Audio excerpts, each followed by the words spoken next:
This is a modern waterfront mansion. It sits directly on bay with 120 feet of private waterfront. The lot spans just over half an acre, and the home itself covers 11,400 square feet across 2 floors.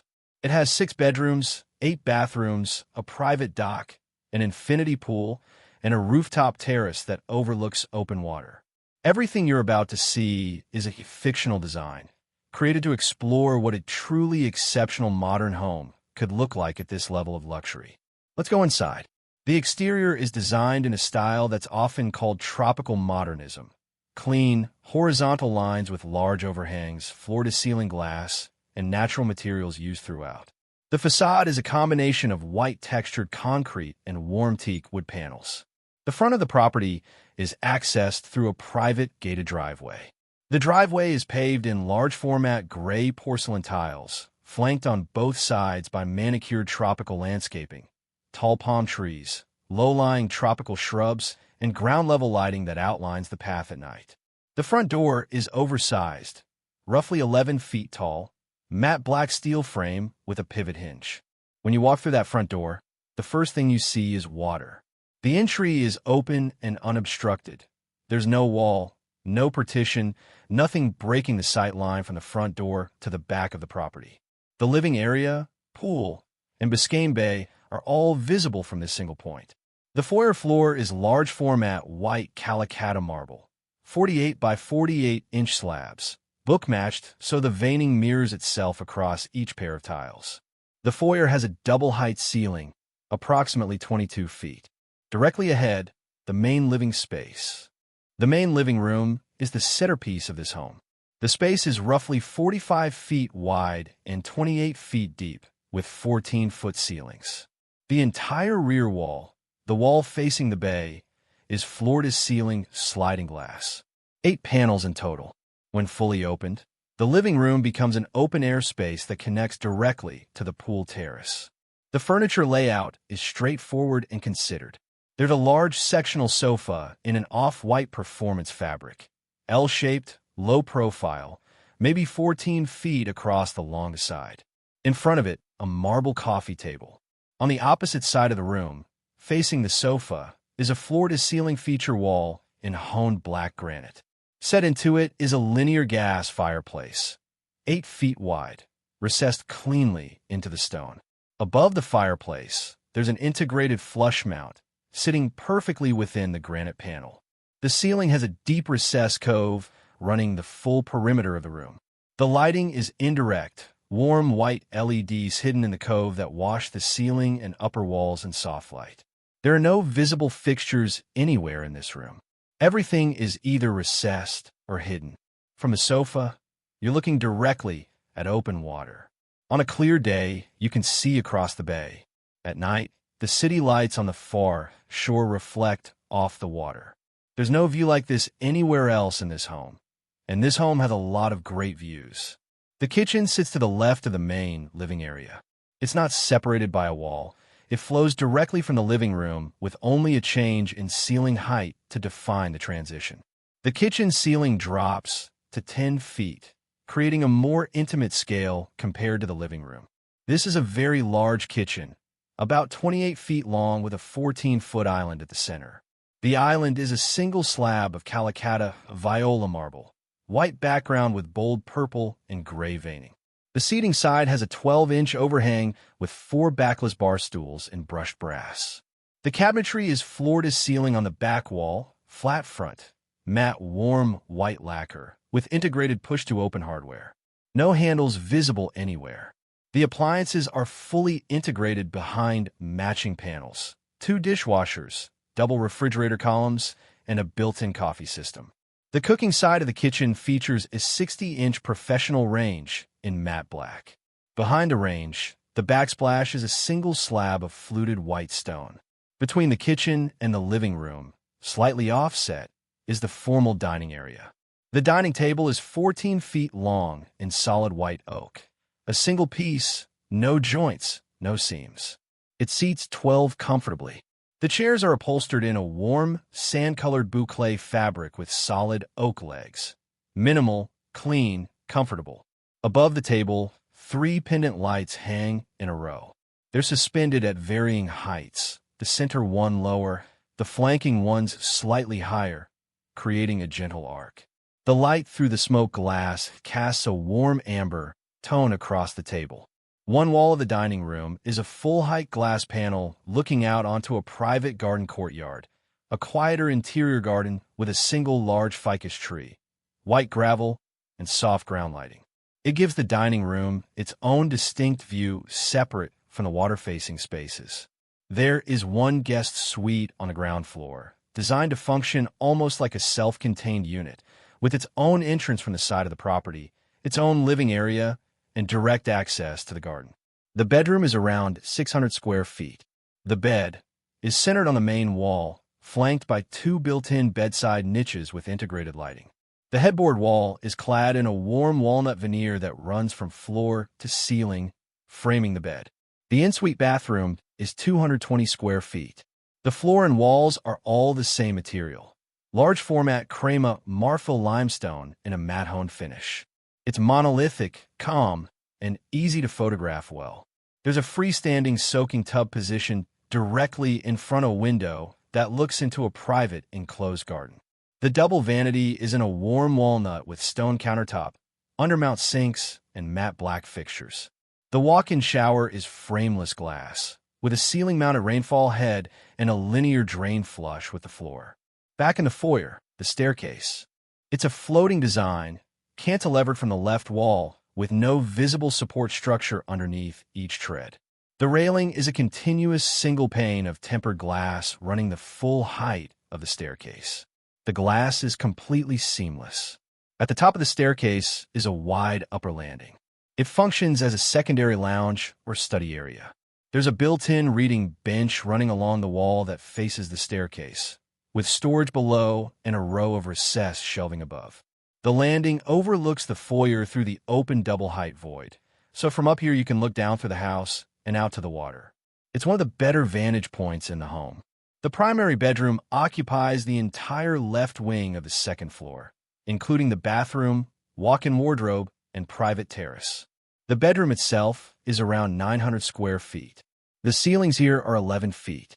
The entire rear wall and part of the side wall are floor-to-ceiling glass, giving the room a direct water view on one side and a view along the pool terrace on the other. The bed is a custom king. The headboard is an upholstered panel that runs the full width of the wall behind it. The panel is about 6 feet tall, stopping short of the ceiling to leave a reveal at the top with a recessed cove light behind it. The bedside tables are floating shelves in solid walnut.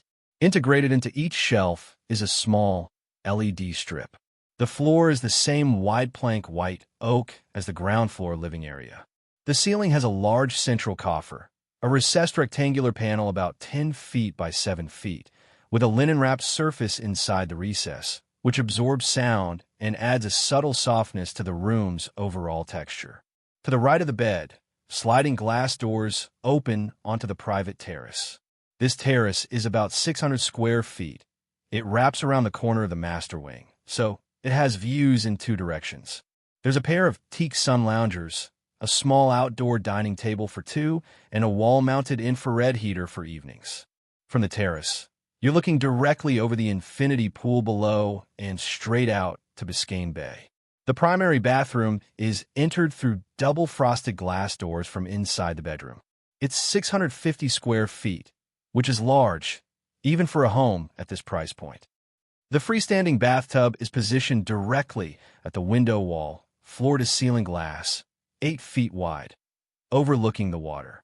Adjacent to the bathroom is the walk-in wardrobe, accessible both from the bathroom and directly from the bedroom. It's about 400 square feet, with full-height cabinetry on 3 walls. The right wing of the second floor contains 4 additional bedrooms, each one designed as a proper suite with its own bathroom and built-in wardrobe. Bedroom 2 faces the water. It's about 500 square feet with a private balcony. The design theme here is lighter and more airy than the primary. The walls are a soft, warm white. The bathroom is 180 square feet. White micro-cement walls and floor, a double vanity with black matte fixtures, and a walk-in shower with a frameless glass enclosure. Bedroom 3 looks out over the front garden and driveway. It's a quieter room, 480 square feet, designed in a slightly warmer tone. The headboard wall is clad in natural wrought tan woven panels, a textural element that adds warmth without being heavy. The color palette is earthy, warm whites, aged oak, soft terracotta accents in the cushions and throws. The bathroom is done in Thassos white marble, bright, clean, with a frameless shower and a single undermount sink in a floating walnut vanity. Bedroom 4 is similar in size at around 460 square feet. This one takes a more minimal, almost Scandinavian approach. Very pale gray walls, white bed linen, whitewashed oak furniture. The only real design statement is the light fixture, a cluster of 12 hand-blown clear glass globes hung at different heights from the ceiling, creating a cloud-like effect above the bed.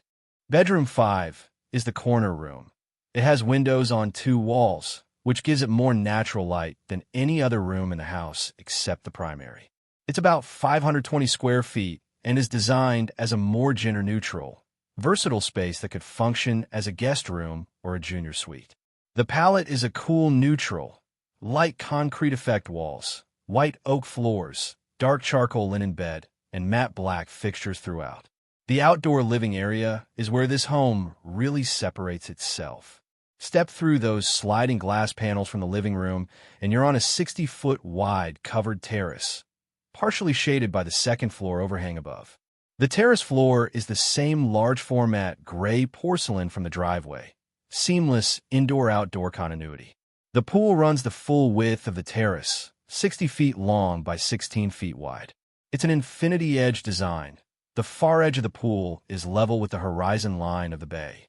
When you're in the water, the visual separation between the pool and Biscayne Bay essentially disappears.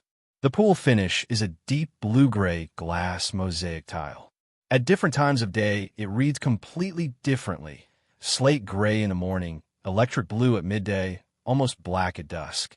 Along the pool deck, there are 6 teak sun loungers with white cushions on the left side. On the right, an outdoor seating area, a large L-shaped outdoor sofa in weather-resistant white fabric, a teak coffee table, and an outdoor dining table that seats 8. The outdoor kitchen is built into the back wall of the terrace. A full-length unit with a 48-inch built-in grill, a double burner, a prep sink, outdoor refrigerator, and storage below. The countertop is polished gray granite, highly durable outdoors, and still looks sharp.